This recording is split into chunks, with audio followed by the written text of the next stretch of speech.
once people thought God had created the world and every living thing, each with a purpose, in an ordered universe over which our Creator presided, rewarding good deeds and punishing sin.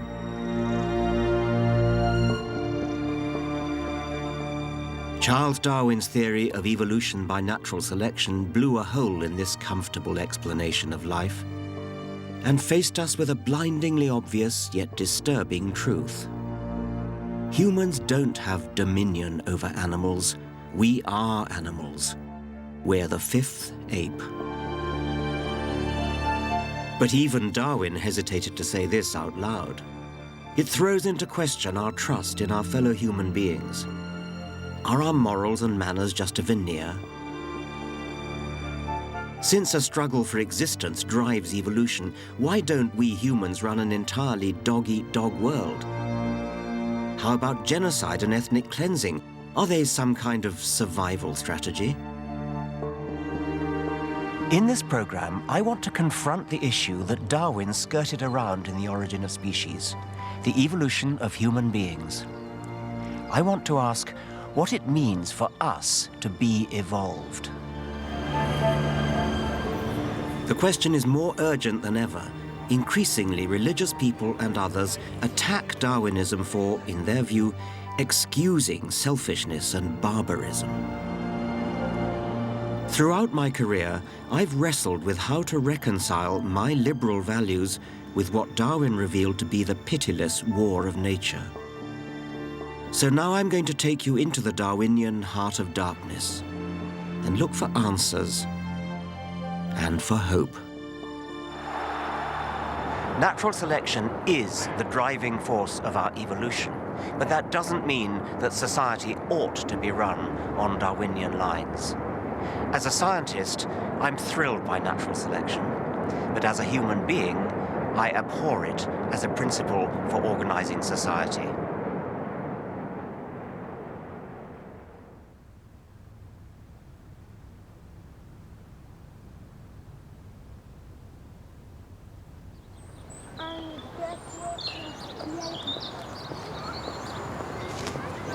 Evolution by natural selection is a very simple idea. Over thousands of generations, in a struggle for existence, successful variations have survived to reproduce. A process that gradually carves life into more and more specialized forms. Life forms that include the apes, gibbons, orangutans, gorillas, chimps, and us.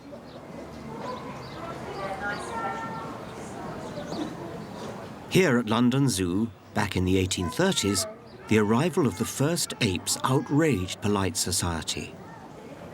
Queen Victoria, for one, found them painfully and disagreeably human. But another visitor was spellbound. The young Charles Darwin saw the unmistakable truth staring back at him from the other side of the cage.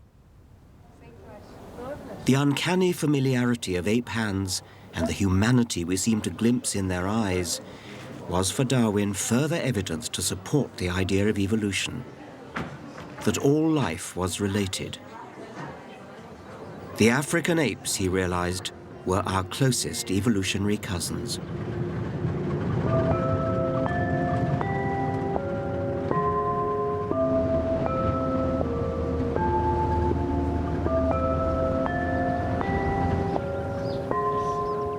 East Africa, my birthplace, and rather more importantly, the birthplace of the human species itself.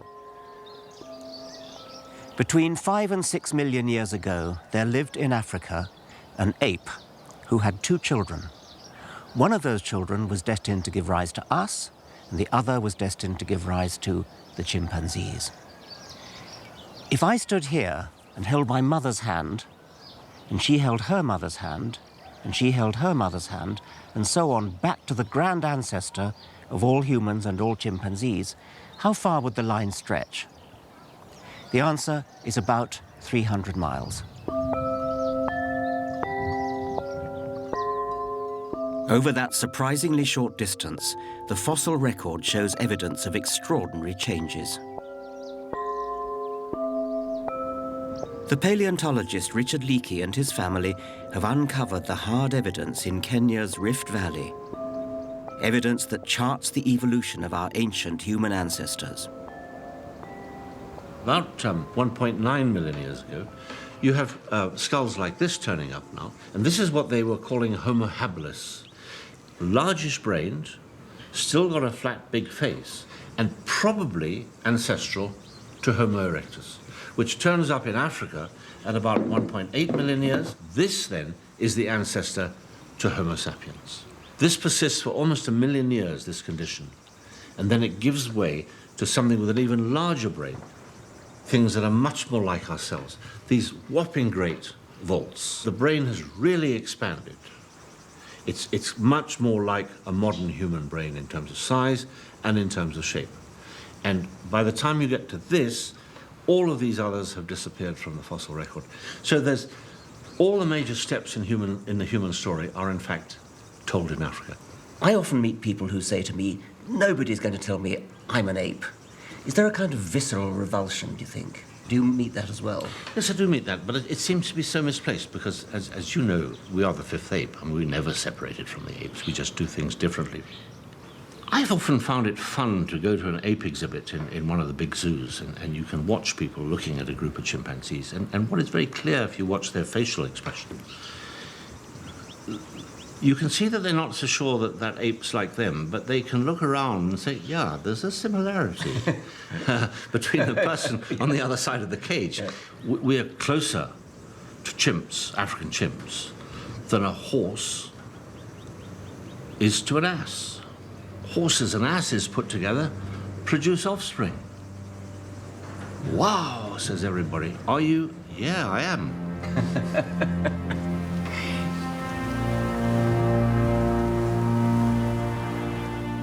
It's an unsettling thought. In evolutionary terms, we're so closely related to chimps that it's not ridiculous to ask whether we might still be able to breed with them. We're the human animal, upright, big-brained ape cousins who evolved to outthink the competition. As a biologist, I've wondered at the challenging implications of this, what it tells us about human society now.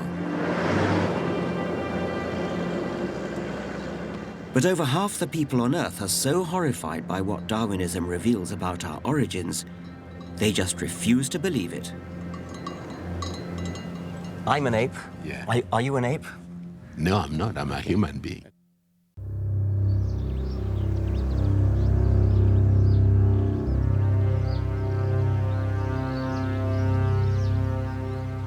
I'm on a journey exploring the dark side of Darwinism. I want to confront what it means for us to have evolved in nature's brutal struggle.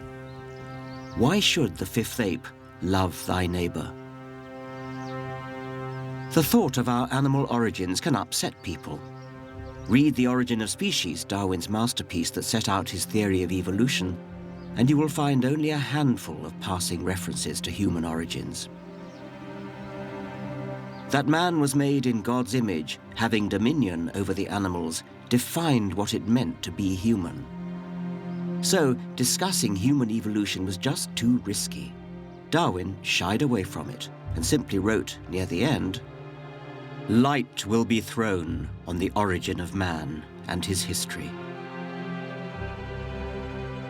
But when the book came to be published in 1859, the buzz was all about the extraordinary implications for mankind. Were we just beasts in fancy dress? Evolution became known as the monkey theory. The row has not gone away. In Kenya, the cradle of mankind, religious groups are trying to block the opening of the National Museum's exhibit of human fossils. The fossil record of human ancestry has a particular fascination. To me, these are far more precious than the crown jewels. This is the Turkana boy, Homo erectus, 1.5 million years old, the most complete ancient human skeleton ever found. It's one of the most precious relics in any museum, anywhere in the world. It would be an enormous pity if there were any pressure not to allow it to be seen.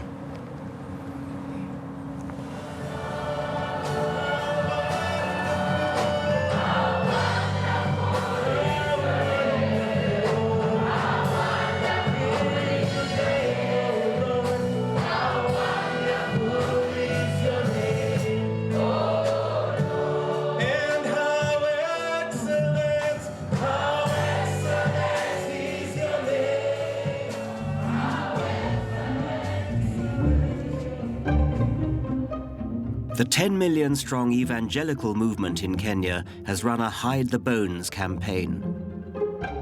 By coincidence, I was born right next door to the church, where the protest is being led by Bishop Boniface Adoyo. Bishop, how do you do? Very nice of you to agree to this meeting. Same here to meet the great professor. Oh, let's go into it. You know, I was born just over the road there. No, I'm told over the other side. Well, we'll have to work that out later. Yeah. And you've met your... It was clear that we weren't going to see eye to eye from the beginning. I'm an ape. Yeah. Are you, Bishop? I'm not. Okay. Definitely I'm not. I'm special. Made in the image of God, in the creative mind of God, creative as God is, who made me. That's the difference between the ape and me. Well, I'm an ape. I'm an African ape, and Yeah. I'm very proud to be an African ape. Yeah. And so should you be. Don't you think the evidence should be displayed for all to see and make up their own minds? Yeah, sure. Everybody, But you're against displaying it. Everybody You're against should displaying make up it. their own mind. No, I'm not against the display. I'm against the attachment of the evolution theory to the displays. You see, that's all we're talking about. So you'd be happy for them to be displayed, but not with evolutionary messages. Because they are complete human being skulls. Well, not really. I mean, they're very much smaller than ours, and they've got very much less brain. The 3 million-year-old one had the same size brain as chimpanzees. They were kind of chimpanzees on their hind legs. Mm-hmm. So it was a first step towards becoming human. And the next step was then, in the Turkana boy, to have a bigger brain. And the final step was to have an even bigger brain like us. If that's where we originated and evolved into this stage, why aren't those chimpanzees also evolving into man? Why aren't they extinct? Because by the time we developed to this level, they should have been extinct. No, that's not the way evolution works. We're not descended from them. Yes. We're cousins of them. So we and they go back to a common ancestor. There are the chimpanzees, there's us. We go back to a common ancestor. Now, that common ancestor was not a chimpanzee and it was not a human. It was something else. And it evolved towards being a chimpanzee. Yeah. In a different direction, it evolved towards being a human. So chimpanzees have been evolving all that time, and humans have been evolving all that time. And they'll probably both go on evolving, but we can't predict where that will go. Mm-hmm. Our discussion now threw up an important point about evolution. So what is the goal of evolution? What is the ultimate goal? Is it for us to have big heads? No, there is no goal. There's no goal? It just happens. That doesn't answer my question. Where are we heading to? I mean, up to where shall we say that this is the limit It doesn't of evolution? have goals. It's a misunderstanding of evolution to say it has goals. It never did have goals. Yeah. It just changes.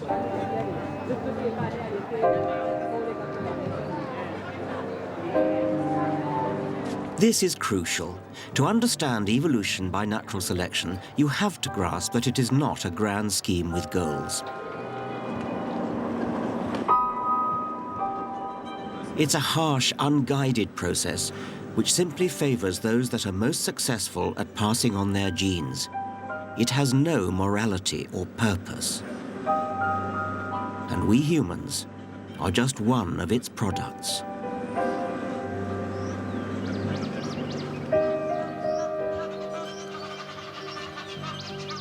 Darwin took man off his pedestal and made him an animal like all others. We evolved in the ruthless competition of nature. So, what does that mean for us and our society? To begin to grapple with this problem, we have to understand what nature is in all its brutal glory. It looks like nature in harmony. Actually, as Darwin realized, there's a struggle out there. All the players are working for their own benefit, and because they're surrounded by others who are working for their own benefit, they tend to exploit each other. In the shady forest, all the plants are struggling to get to the light. Big trees pay the price legitimately by growing up to the sun. But this strangler fig does a very strange and cruel thing. It started life high up in the tree from a seed, perhaps dropped by a fruit-eating monkey. It then sent roots down towards the ground in order to get nourishment from the ground. And then these roots proliferate all around the original tree and strangle it to death. Eventually, the original tree will die, and the fig will be left standing on its own, having usurped its position in the sun.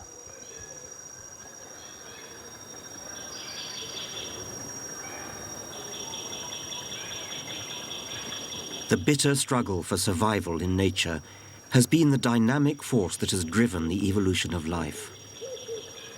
And this is where my own struggle with the consequences of Darwinism begins. Attacks on Darwin have claimed that his goalless, soulless theory has unleashed the worst of human nature. If nature is ruthless competition, and nature is where we evolved, then is this the model for human society? Every man for himself? Well, let's look at this. There is one area of human affairs in which the dog-eat-dog mentality seems, to many, entirely natural. In business.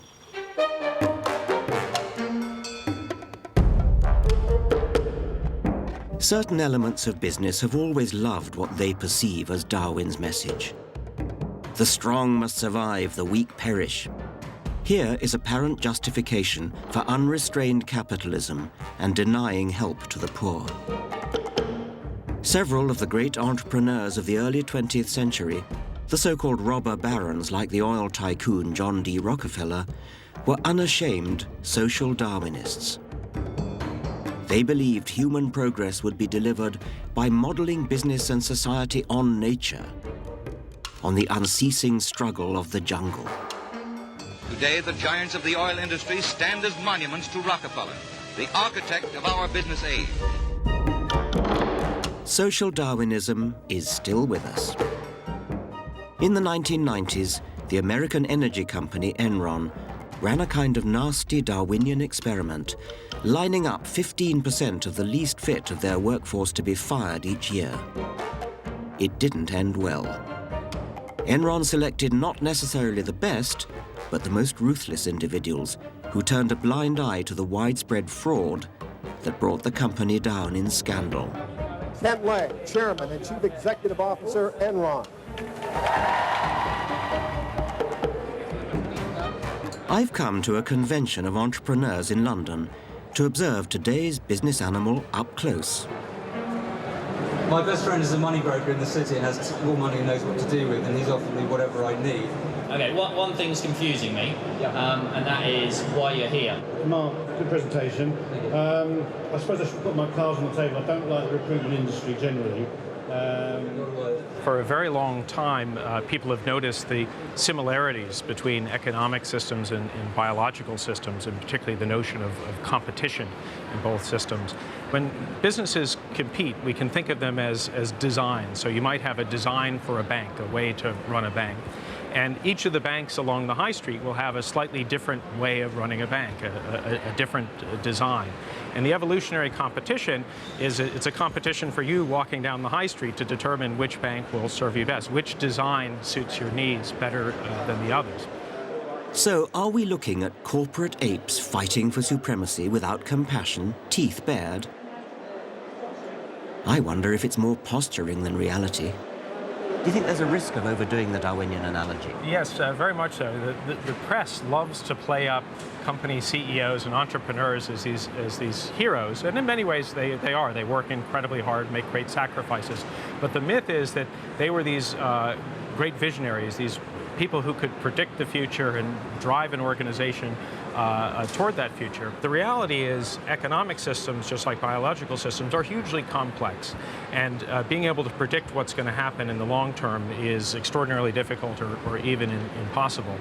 And what some companies do is, rather than try to outguess where the market is going, they'll create some notion of variety within their company and then let the market choose, let customers decide which products and services they like best. But these legendary moguls who emerge, I mean, is it sort of luck that they're the ones who they just happen to get it right, and with hindsight you can say that they got it right, but that's all, it's just hindsight? Well, not to take away from the talent that these individuals may have, but if you imagine a room full of people flipping coins, if the room's big enough, one of them is going to get 10 heads in a row. And then if you ask that person, what did you do? They'll say, well, I'm an expert coin flipper. I got my wrist just right. And we see the same thing in business. So, Darwinism in business seems to be little more than a metaphor, an analogy. It certainly doesn't provide a straightforward natural law for economic progress, as social Darwinists used to argue. But can Darwinism be applied to other areas of human affairs? What about taking back the reins of our own evolution? Don't copy nature, but control it. Speed up the elimination process. Once they have been born, defectives are happier and more useful in these institutions than when at large. But it would have been better by far if they had never been born. It's been tried before. The eugenics movement of the early 20th century aimed to stop the weak procreating through compulsory sterilization of the unfit. Eugenics seeks to apply the known laws of heredity so as to prevent the degeneration of the race and improve its inborn qualities. Here was a slippery slope down to a nightmare. At its worst, eugenics became a dark tribal vision, ultimately used to justify ethnic genocide in Nazi Germany, with horrific echoes in Bosnia and Rwanda. I feel strongly that the barbarism that was the culmination of eugenics in the 20th century was atrocious. But it's important to say eugenics is not Darwinism. Eugenics is not a version of natural selection. Hitler, despite popular legend, was not a Darwinist. Every farmer, horticulturalist, or pigeon fancier knew how to breed for desired outcomes. Eugenicists like Hitler borrowed from breeders. What Darwin uniquely realized was that nature can play the role of breeder. Darwin has been wrongly tainted.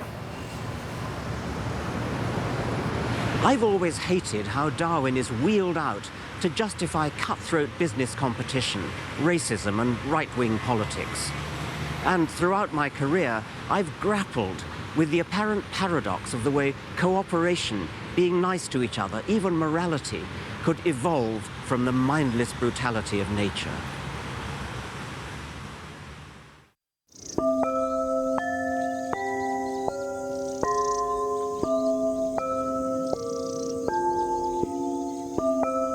Charles Darwin argued in Origin of Species that evolution of life on Earth had been driven by a brutal struggle for existence. Natural selection can seem bleak for many biologists. Certainly nature can be pitiless and cruel. But I've been intrigued by what appear to be acts of kindness in nature. Warning cries, huddling for warmth and comfort, and mutual grooming. Animals like these are displaying what we call altruism. They're giving something to another at a cost to themselves.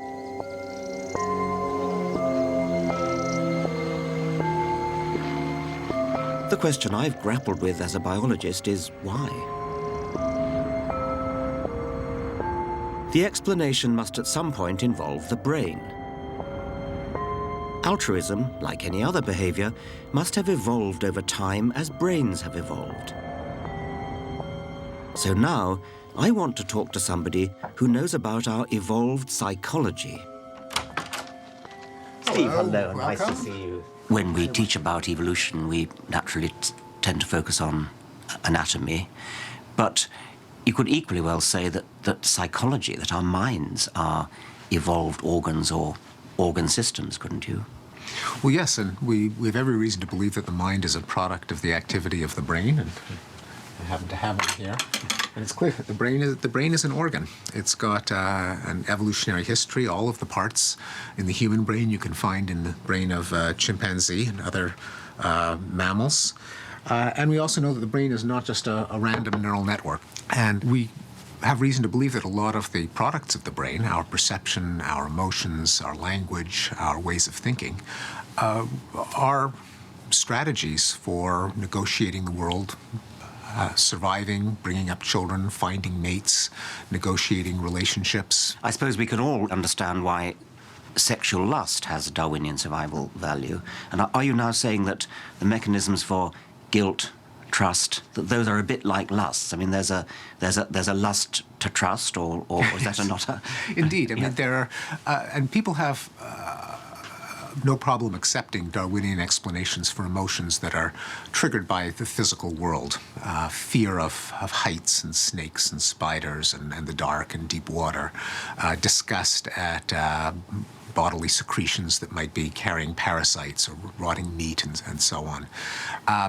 But often feel a little more surprised and even resistant to the idea that some of our moral emotions might have an evolutionary basis, like trust, like sympathy, like gratitude. But I think that as clear as it is that fear has an evolutionary basis, I think our moral emotions can be analyzed in the same way.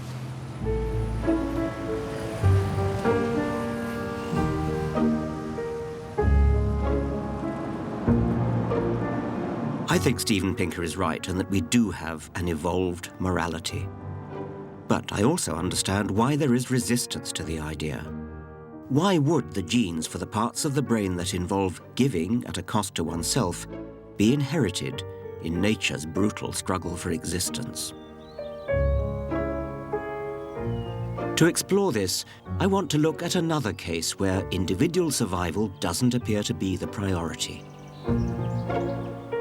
A peacock's plumage is gorgeous, but it must get in the way of its own survival. It's easily spotted by predators, and its huge weight must hinder a quick escape. So why isn't the peacock's tail eliminated by natural selection? Charles Darwin was puzzled.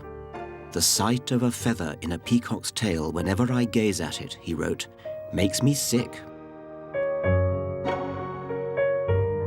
But it was Darwin himself who hit upon the answer: sex. The peacock's tail is a burden to himself, but a boon to the genes that built it. Why? Because the tail wins sexual partners. Something about the peahen's brain is attracted to bright feathers and extravagant, maybe costly, advertisement. Peacock evolution has been shaped not just by individual survival, but by peahen brains. Peahens, in effect, selectively breed peacocks, as pigeon fanciers breed pigeons. Darwin defined this as sexual selection.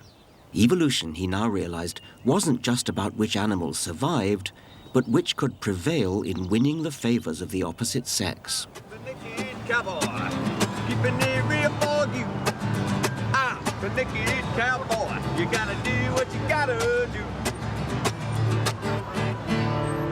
There are two ways for an individual to pass its genes on to the next generation.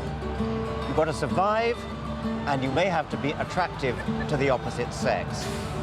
A peacock is a walking advertising hoarding. A peacock's tail, with its eye spots, is like a walking neon sign.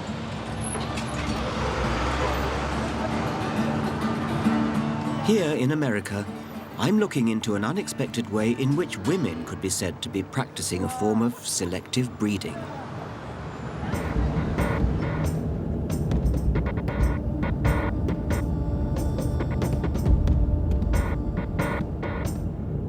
I'm going to meet some single women who, in the cold light of day, are choosing the attributes they want to mate with and hope to pass on to their children. Is it even possible that kindness, altruism, is one of the things they go for? Hi. Hello, you must be Stacey. Yes, I am. Welcome. I'm Richard. Very nice to meet you. Come in. And this is? These women want to become mothers through a sperm donor. It's a kind of high-tech sexual selection. Very much for... Did you think you were choosing a man that you yourself might have absolutely. been attracted to? Absolutely. I mean, it's a little bit, I joke, it's a little bit like going on Match.com. You pay for a 3-month membership and you look at the photos. And, you know, I know some women that look at it that way. You know, you're looking for healthy, attractive, fit, and intelligent. So I would want those qualities for my child, the same qualities I would want in a partner. Right. They're appealing for people in general. Yes. At least that's how I look at it.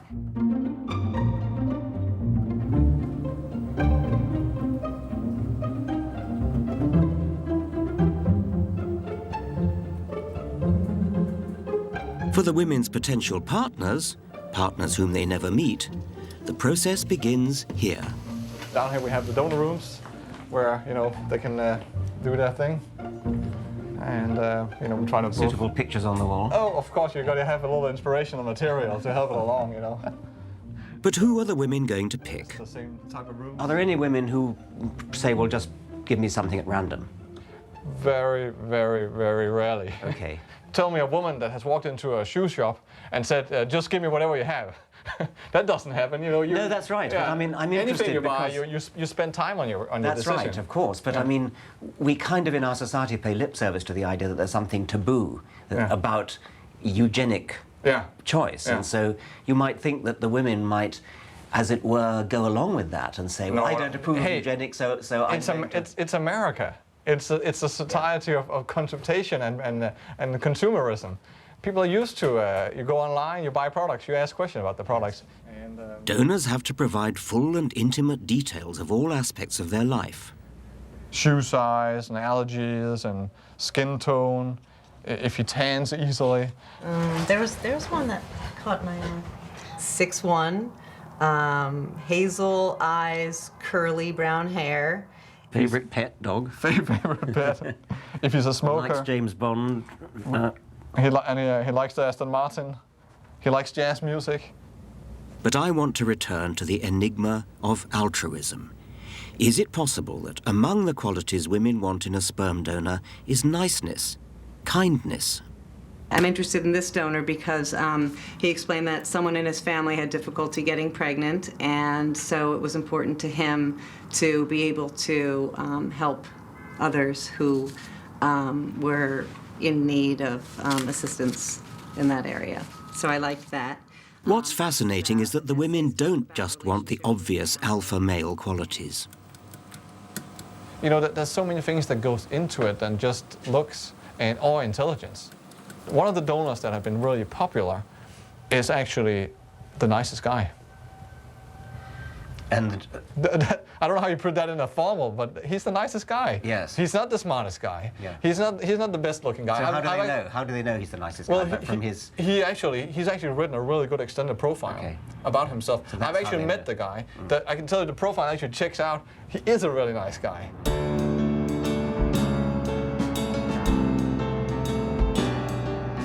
So what's going on here at a more fundamental level? This goes back to an old interest of mine. I became fascinated by the issue of how animals evolved to be nice when I started teaching biology at Oxford in the 1960s. This was barely 10 years after the structure of DNA in genes had first been cracked by Watson and Crick. And I was intrigued how the new science of genetics could help provide an answer to the puzzle of altruism.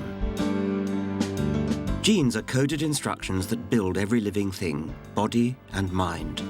They give rise to the distinctive family nose down through the generations. They dictate what color eyes you have. But such examples are just the outward and visible tip of the iceberg. Now here's the point. We organisms, you, me, an octopus, a forget-me-not, or a giraffe, are survival machines. We're vehicles for the genes that ride inside us, vehicles that are thrown away after we've handed the precious coded information on to the next generation through reproduction. Genes are copied from one generation to the next, on and on. So they, and they alone, are immortal. I advocate a kind of gene's eye view of nature. The genes that survive are the ones that consistently provide slightly longer necks, slightly keener eyes, or improved camouflage, and so help their vehicle to survive, and therefore pass those same genes on. The survival of the fittest really means the survival of genes, because it is only genes that really survive down through many generations. A gene that didn't look after its own interests would not survive. That's the meaning of the phrase, selfish gene. Okay, so how can selfish genes support kindness? If genes are striving selfishly to make more copies of themselves, how can a gene achieve this selfish objective by making its bearer behave altruistically? One part of the answer is kinship. An altruistic gene can spread through the population so long as the altruism is directed at other organisms that have the same gene. In other words, at family. So, selfish genes build parent animals who protect their young. In human terms, parents who'd rush into a burning building to save their children. This is called kin selection. The other part of the answer is reciprocal altruism. You scratch my back and I'll scratch yours. When animals live in groups where they encounter each other repeatedly, genes for returning favors can survive. Individuals sacrifice themselves for each other. They give food to each other, to close kin, and to other individuals who might be in a position to pay back favors on another occasion. Selfish genes give rise to altruistic individuals.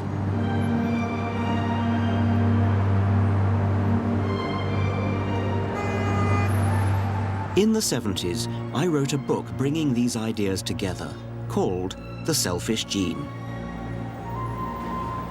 The idea that altruism ultimately boils down to a survival game for genes raised hackles, but it's now widely accepted among biologists.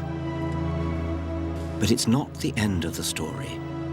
I realized there really does seem to be something odd about humans. Aren't humans rather nicer than even the theory of the selfish gene would expect? We donate to charity, give blood, weep in sympathy at the plight of complete strangers. Now, I want to explore why.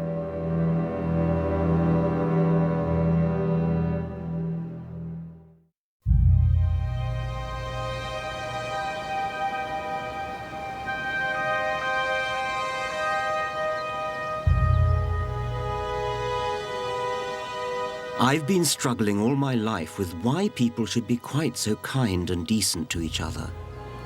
At first glance, it seems to go against the dog-eat-dog viciousness of Darwinism.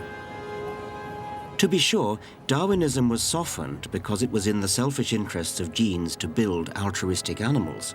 There are good genetic reasons for limited acts of kindness. But I can't help wondering, is this enough to explain the kindness of humans, or even chimpanzees? The Dutch primatologist Frans de Waal has been a critic of the selfish gene idea. He studies chimps. He believes that our closest living relatives exhibit empathy and moral concern that goes beyond the kin altruism and tit-for-tat of selfish genes. Let's say there's a big fight, someone loses the fight. Very often another one will go over to them, put an arm around them, try to calm them down, groom them. We call that consolation behavior, and actually that's common enough that you can collect data on it.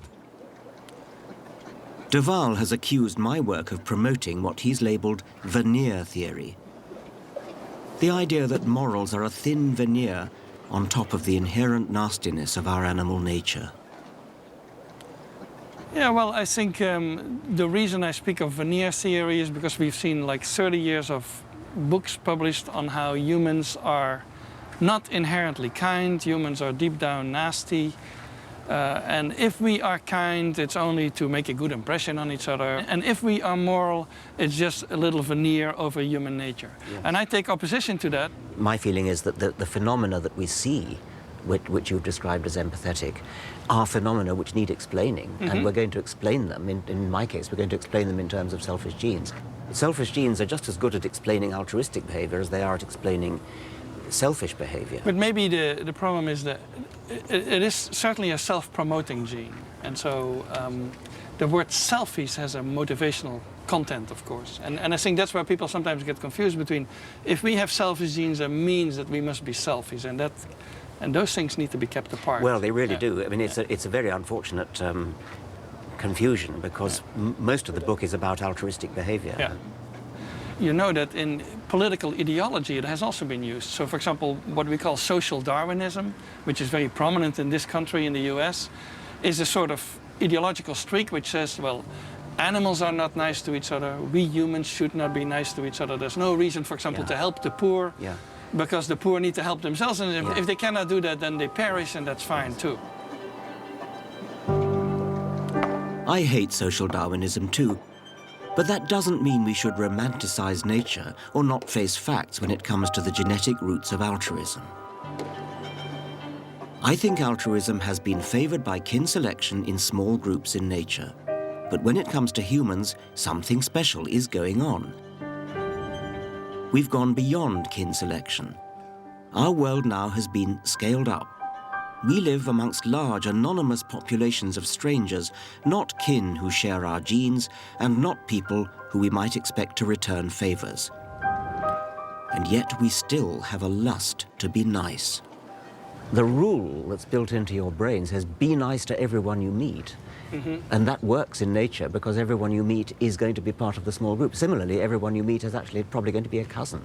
So when I see another human being in distress, weeping or something like that, I have an almost uncontrollable urge to go and console, to maybe, put my arm around them. What's the matter? How can I help?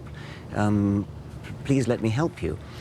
And that's a strong inner urge, which as a Darwinian, I believe has ancestral roots in a past when I lived in small groups like this, small bands, in which I was likely to be surrounded by kin or surrounded by individuals who could reciprocate. I no longer am. This person who is weeping is a complete stranger to me. They will never reciprocate, and yet the lust is still there. I can't help it.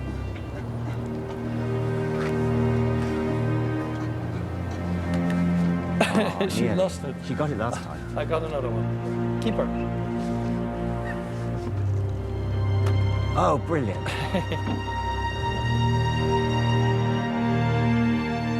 Why are humans often so good to complete strangers? Could it be because our selfish genes are in some sense, a blessed sense, misfiring? Compare it to sexual desire. The lust to copulate, even though we deliberately use contraception to thwart its evolutionary purpose, is still there because of hardwiring from the genes. Similarly, we have a lust to be nice, even to total strangers, because niceness has been hardwired into us from the time when we used to live in small groups of close kin and close acquaintances with whom it would pay to reciprocate favors. This, for me, is the antidote to the darkness some have seen in our Darwinian heritage. And it goes further. The joy of being conscious human beings is that we rise above our origins. Our misfiring selfish genes mean we don't ape the nastiness of nature, but extract ourselves from it and live by our values. As Darwin recognized, we humans are the first and only species able to escape the brutal force that created us, natural selection. We civilized men do our utmost to check the process of elimination. We build asylums for the imbecile, the maimed, and the sick. we institute poor laws, and our medical men exert their utmost skill to save the life of every one to the last moment.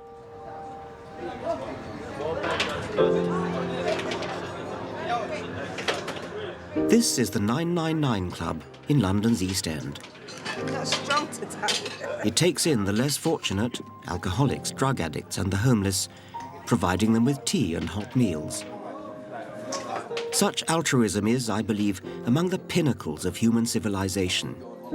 We care for the most vulnerable in our society. We look after the sick. We give welfare to the needy. Because I feel, which I've always felt, that they need something hot to warm them up. You know, when they've been out all night sleeping and they've got no, you know, and they've got no warmth in their bodies. And I should think if we only have a cup of soup. And what makes you feel the need to be so nice and so good?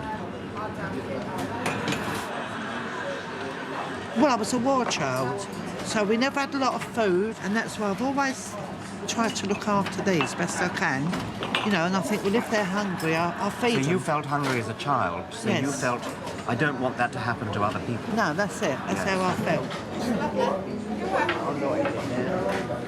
We can empathise. We can imagine how it is for others. A society run on crude Darwinian lines would be a ruthless, merciless place. Fortunately, natural selection gave us big brains. With those big brains, we can plan a gentler society, the sort of society in which we would want to live. Evolution has no purpose. There's no benevolence there, no forward planning.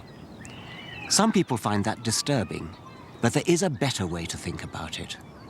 We, alone on Earth, have evolved to the extraordinary point where we can understand the selfish genes that shaped us. They are not models for how to behave, but the opposite. Because we are conscious of these forces, we can work towards taming them. Through kindness and morality, modern medicine, charity, even paying our taxes, we can overthrow the tyranny of natural selection.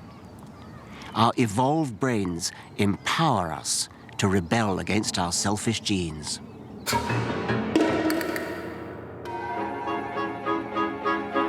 Next time, Into the Lion's Den. Today's religious backlash against Darwin. The ever more elaborate strategies to deny the evidence of evolution, and how Darwin himself struggled with the implications of his own theory.